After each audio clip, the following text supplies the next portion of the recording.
Hello guys, Brotherhood member Mars here, giving you an online commentary for a 3v3 31k battle on Rome Total War. Here's myself, Brotherhood member Mars, who has brought the Scipii faction in this battle. I've brought 5 Praetorian cavalry. These guys are really well upgraded. They've got 8 upgrades in total, so they've got gold, and 2 chevrons to bolster its ranks. I brought myself a peasant unit. I didn't want to spend too much on pilot shields because we are facing 3 Roman factions, so I got myself peasants. Peasants are really good units because, one, any sort of unit in this game can soak up missile fire, so peasants are excellent at that. And really, these guys are dirt cheap, so you don't have to spend very much on them, and you can get extra upgrades. Because of that, I was able to upgrade my cavalry by a wholesome amount. Okay, so I've got myself a 3-rank deep line with 3 up front just in case if the first pilot shield line breaks. So then I can put these guys in a loose formation. And I've got myself 4 right here and 3 in reserve, including my general in the middle. It's good to put your general in the middle because it provides more morale. And often people put them in the sides. It's kind of understandable because they want to protect them maybe they're going to heavily armor this side with more infantry or something, but it's often the best idea to place them in the middle. I've got myself 2 archer auxilia. I'm going to try and attack these guys. Well, I'm going to try and use them while people are running to maybe skirmish and provide morale penalties. Alright, and our second teammate is RTW player Dr.Prof.ChickenMonkey, who brought the Macedonian faction. He's brought along with him 4 Cretan archers. Looks to be gold attack and silver shield. We're going to mainly use this one for damage, and Cretan archers are some of the best archer units in the game. Alright, so since we're facing Roman factions, he's done something smart, and he's put 2 of his royal pikeman units into loose formation. He's planning on using them as pilot shields, so any sort of phalanx unit has to have some sort of loose formation when fighting Romans, because else you're going to get shot to death with those Roman pilots, and if any of them hits a unit, it doesn't matter what unit it is, it will cause a lot of damage. Alright, and he's brought himself the famed companion cavalry. He's got regular upgrades, gold, and these guys are excellent in charge, so if he can utilize these guys efficiently during charges, he will be able to do a lot of damage. Alright, and our third and final teammate is a man named AManCalledHorse. Many of you would know him by the name of SR. He's a really good player. I haven't seen this guy lately, so it's kind of refreshing to see him in starring in some of these battles. Alright, so he's got himself what looks to be 3 regular archers, and he's got himself what looks to be, is that 5 or 6? 5 cataphracts, and these guys are fully upgraded. So these cataphracts will be the main force of his army. These guys are hella strong because they're fully upgraded. And he's got himself 3 heavy spearmen as pilot shields, and he's got himself what looks to be 8 Armenian legionnaires. So based off his build right here, I'm going to assume that he's going to be skirmishing a lot for this one. And he's brought himself 1 horse archer unit. He's going to try and skirmish and maybe lure the enemy into different sorts of traps. Alright, so that's our side, and wait till you see the other team.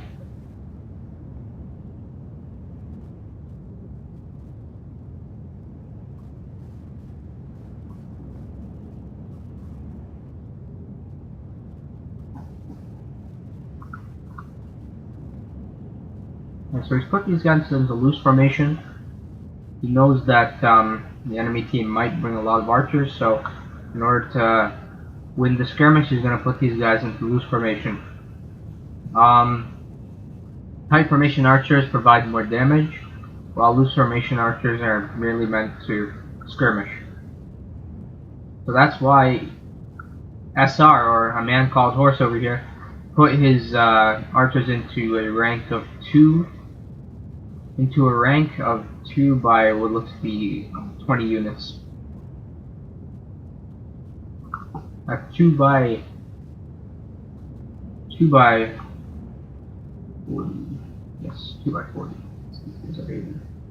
Put them into a 2 by 40 rank line.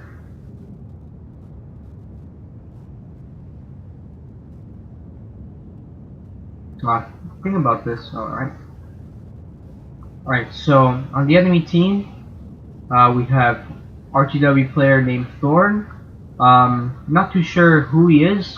The battle was recorded a few months ago, and I might not remember who most of these players are, but he brought himself the Julii build, and he's gone with the checkerboard formation. This was a famous formation used by Roman commanders back in the ancient days. Right, so he looks to have brought 13 urban cohorts and 2 legionary first cohorts. And he's brought these units so he can provide morale to each of these 2 sides. So he's gone with a sort of like a heavy infantry build over here. 13 or 12 urban cohorts. And he's got himself 6 Praetorian cavalry, gold.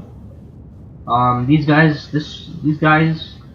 have good specifications, like everything, and yeah, they're going to be excellent. So he's gone with a checkerboard formation. This is excellent against pikes like Macedon and Greeks because of that pike formation. Pikes often get separated through here, and they can easily be susceptible to being surrounded or being shot to death or something. So it's really good against pikes. I wouldn't advise it against Roman troops, but it's been pulled off before. It's an excellent build. I hope you will be able to use it well enough to ensure victory. Alright, and their second teammate is RTW player named Hornet. I'm not too sure who Hornet is. I believe he's gone under a different name. I'm really not too sure. So he's brought himself the SPQR, and he has brought 4 archer auxilia, 1 upgrade on each, and he's brought himself 6 Praetorian cavalry fully upgraded. So these guys will try and counter the Armenian faction, and there will be a big skirmish over here. So he's put most of his units into loose formation here. He's probably going to do that so he can slow down the enemy, and Armenia's infantry is really not that good, so he can afford to do something like that. Alright, and their last teammate, his Brotherhood member JGP, who has also brought the SPQR faction. He's got himself 4 archer auxilia, 6 Praetorian cavalry gold, so standard bulk cavalry, and he's brought 10 urban cohorts. I'm not too sure what he's trying to do with this build, but hey, in the title battle, anything can work, to be honest. So let's see how he uses it and how this battle kicks off.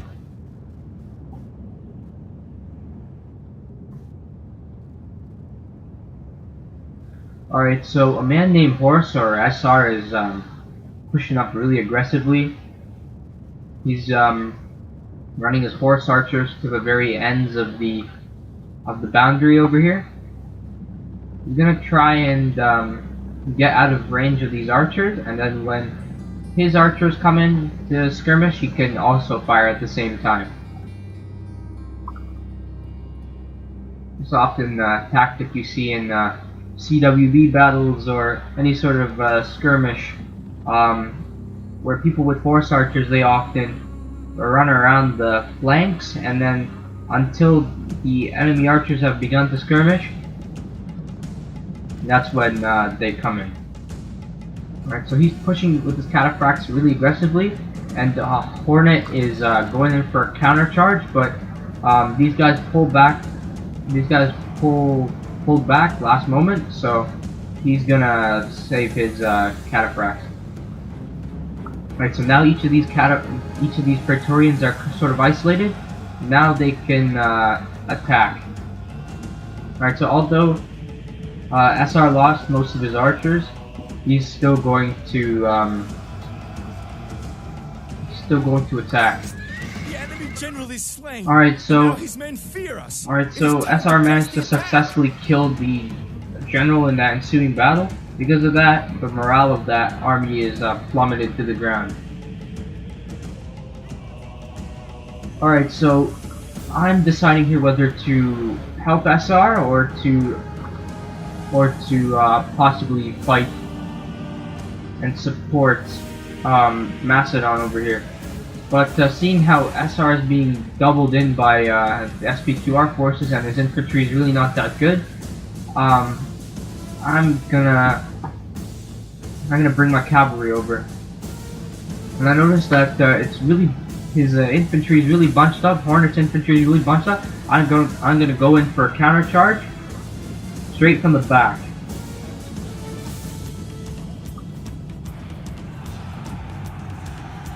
Alright, so SR is gonna charge his cataphracts. Thorn has brought in his Praetorian cavalry to try and counter the cataphracts. Alright, so because of Hornet's bad position and the amount of cavalry impact that was hit upon his infantry, I'm gonna pretty much rout most of it. So he was caught in a really bad position over here.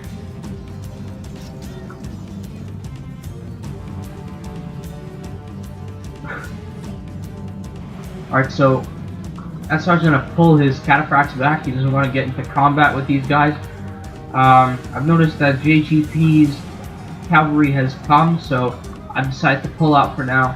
And also, these cavalry aren't really meant for prolonged melee, so I'm gonna pull out and go in for a charge again.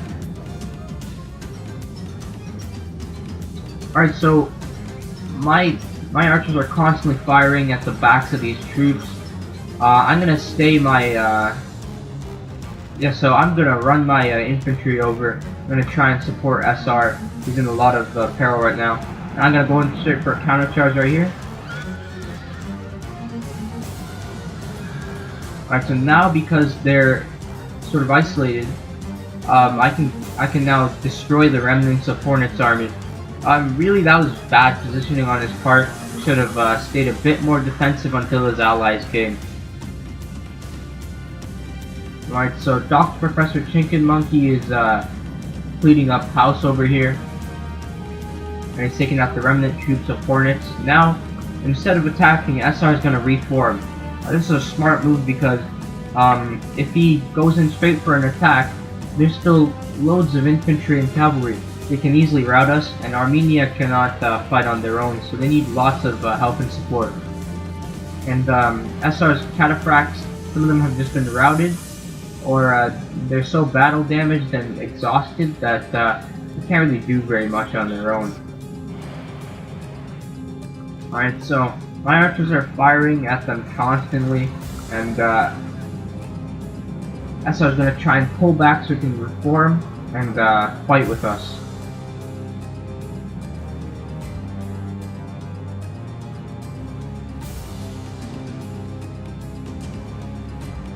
Alright, so I think Dr.Prof.ChickenMonkey is experiencing a bit of a glitch, so he's put his units into loose formation. I'm not too sure why he did this, but I'm really not too sure at this point.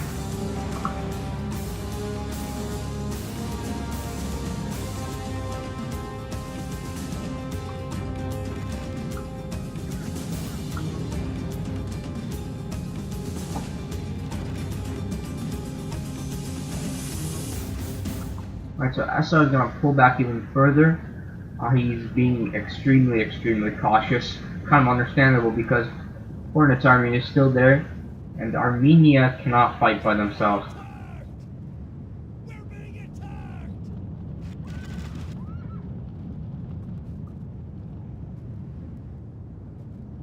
Alright, so Thorn and JGP are going in for a bit of an attack over here.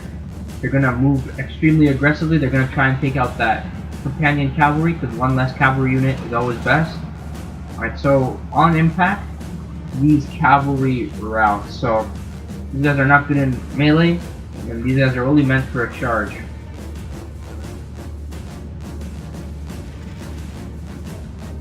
Alright, so me and Dr.Prof.ChickenMonkey's armies haven't been touched at the moment right now. We've been playing very defensively at this point, and we're just waiting for a good time in order to attack. We got lots of archers in the area. We're gonna try and take out the enemy archers. So JGP has put his archers into a tight formation. He's gonna want to damage us extremely badly.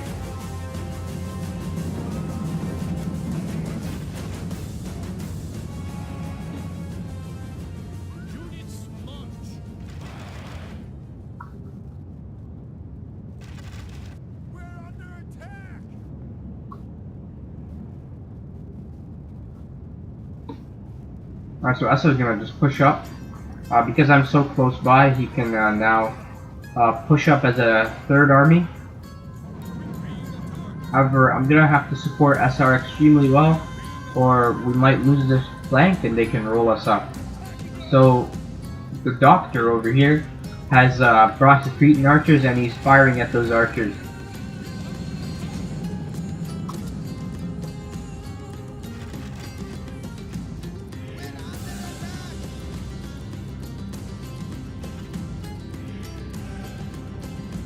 Alright, so I'm gonna move my formation here slightly. I really want to take out those archers right there because they're sort of damaging our cavalry and our infantry, and they're shooting loads of fire arrows. Alright, so SR is being really cautious over here. He's pulling back every time we make a move, and then once we're stable, he's just staying there. So I'm gonna push my army up really aggressively. I'm gonna press halt, and I'm gonna skirmish immediately. Okay, so because of that infantry impact, we've routed the rest of Hornet's troops.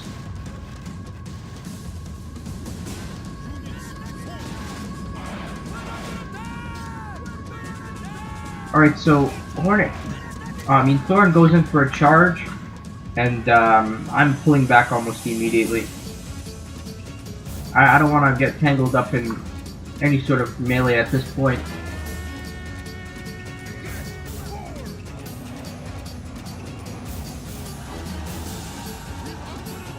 Alright, so Doctor over here is pulling back.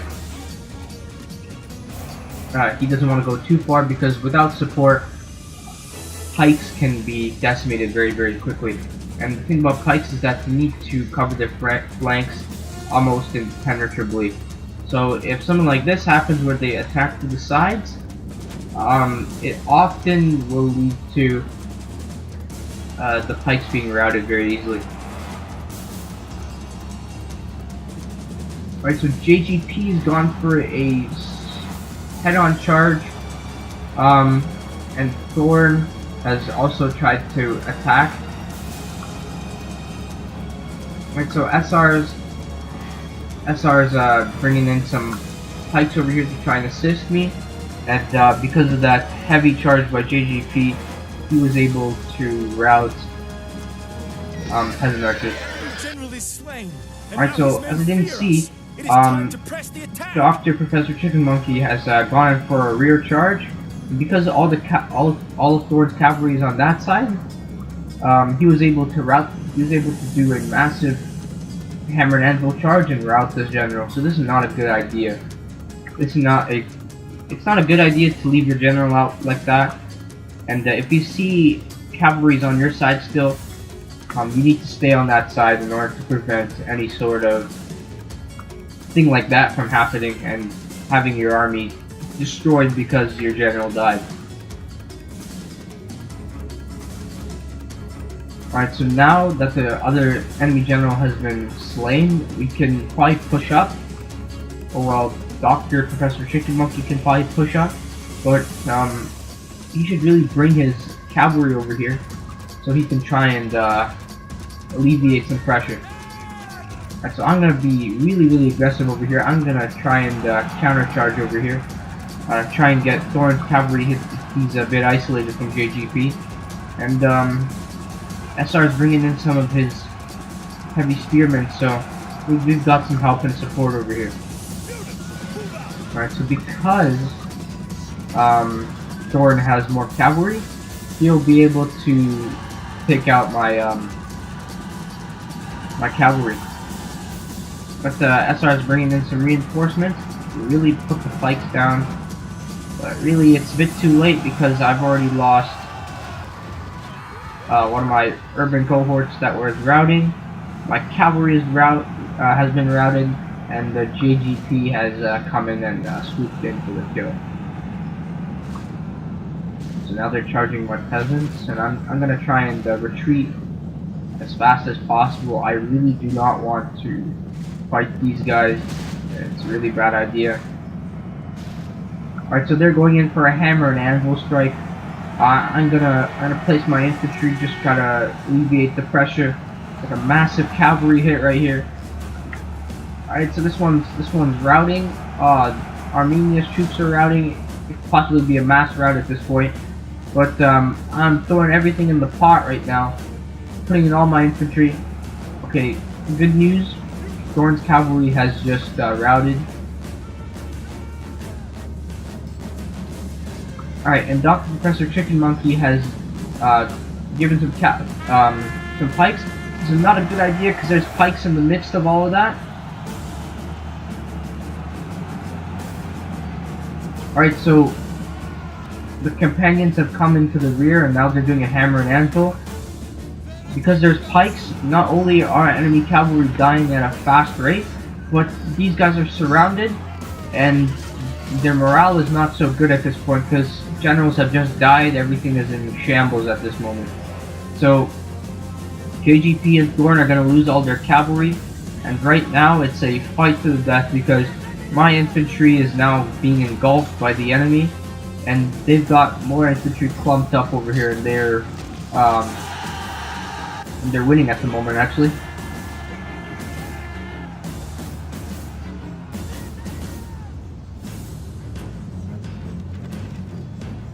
Alright, so the companions are being shot at, so he's gonna have to use his cavalry extremely well.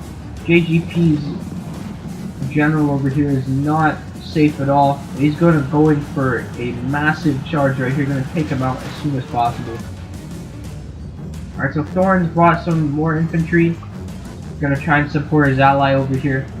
He's gonna pull back because he knows that if he fights too much infantry, his cavalry's gonna rout, and then that massive advantage we tried to earn by sacrificing our own cavalry will probably be lost. So while I was trying to support SR, there was a big hole that appeared over here, and Professor ChickenMonkey gave some pikes to fill in the gaps.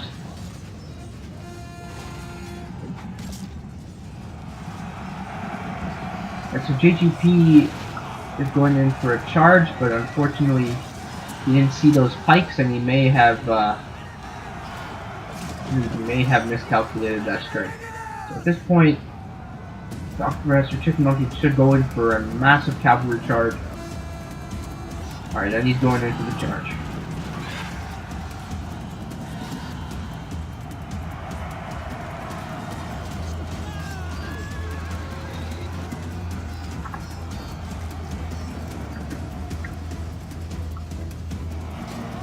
Alright, so Thorn's infantry have blocked off 3 of his cavalry, but because of that 2 cavalry charge right there, there's been some massive damage on JGP's The infantry. enemy's hearts are full of fear, and now they flee. Alright, so because the generals died and... This is no way for a Roman to behave. Shame will be his forever. Your general runs away. Alright, so my general's routed, and yeah, this is not good for my army because there's still a lot of that enemy infantry left. But good news is that Dr. ChickenMonkey was able to destroy the pikes on the other end. Because there was not much of infantry support on this side, he was able to win on the other side. And we have cavalry advantage, so it's kind of a downside to the other team.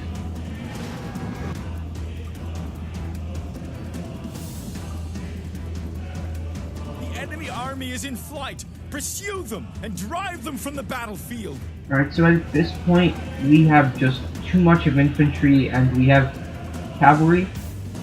So it's kind of inevitable here, but we sort of won that battle. Victory from our generals, and this day is clearly our victory.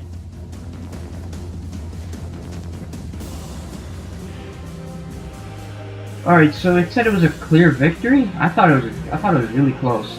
So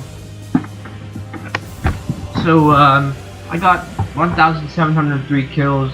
But the thing about team battles is that the only reason why somebody may do good in a battle is not because of the individual effort that a person puts into it, but rather the support and the plays done by the teammates in order to help win the battle. So because my teammates were there to support me extremely well, I was able to get that many kills and help out my team win. AManCalledHorse or SR played really well. Although he didn't get the kills that he could have wanted. I think he was taken out a bit too fast. Armenia is a very good skirmish faction, but in terms of 31k, it's very, very hard to use it because they don't have good infantry, and their main support lies in cavalry advantage. So he did well, considering that the faction was really against him. Right, so Dr.Prof.ChickenMonkey, he played really good, and he saved us in the end. Because he was dormant, and he was able to win on his flank, we were able to roll up the enemy, and gain victory a lot faster. Alright, so good game to myself, SR, Dr.Prof.ChickenMonkey, and JGP, Thorn, and Hornet. Everyone did extremely well this game, and it was very enjoyable, and I hope to play you guys again later. Alright, so hope you enjoyed this battle, and see you again later.